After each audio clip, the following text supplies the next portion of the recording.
Up, veterans, military. Today we're going to be talking about how to get service connected VA disability benefits for COVID, long-term permanent effects after you've contracted COVID-19. Let's get into it. So, first off, in order to get direct service or presumptive service connected for COVID issues, COVID-19, you've had to have contracted COVID while you were serving and post the vaccinations, all your vaccinations, and post not being in an active, you're actively sick with COVID, long-term residuals, permanent and chronic effects of COVID. Following your test for COVID, you're outside of the incubation period, or you have active symptoms, you're going to need some of the following: long-term acute kidney diseases, issues, respiratory issues, migraines and headaches, hearing issues, loss of taste,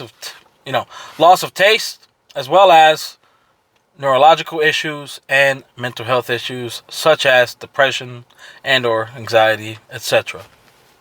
So these are some of the symptoms and diagnoses and disabilities that are associated with the long-term effects of contracting COVID-19.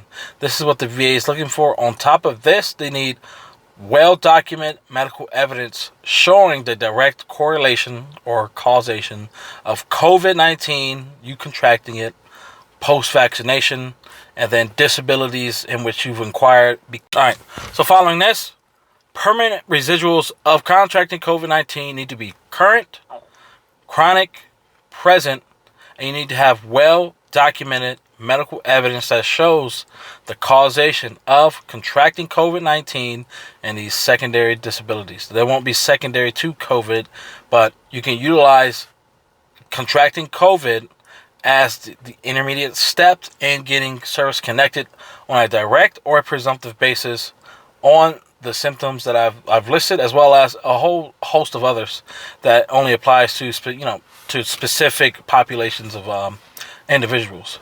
An example for long-term effects of COVID: you got COVID, you contracted it, you waited until you were free of any symptoms, then you started down the path of obtaining the COVID vaccinations, the 1, 2, and the 3, as well as the booster.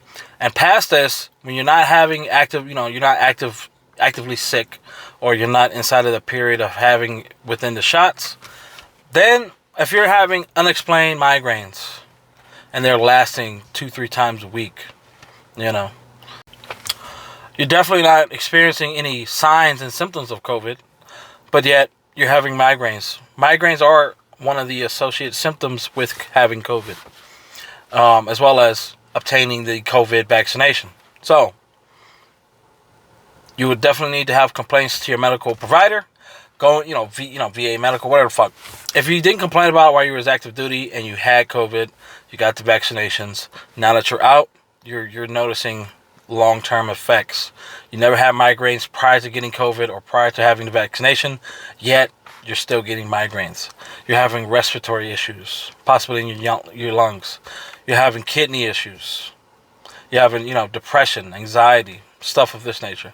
You need to have well-documented medical evidence, complaints, examinations to rule out, any other disabilities that may be causing these long-term effects.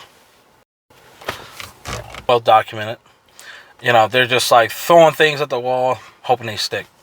But if you're one of those veterans who does have COVID, who did have COVID in the service, you got your vaccinations, and then post those vaccinations, that's when you started experiencing disabilities, issues with your health, then you need to well document this.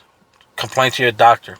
And if you try to get, one of these residuals, if you try to file residuals for COVID and it didn't work out, maybe another avenue can be the chronic fatigue syndrome.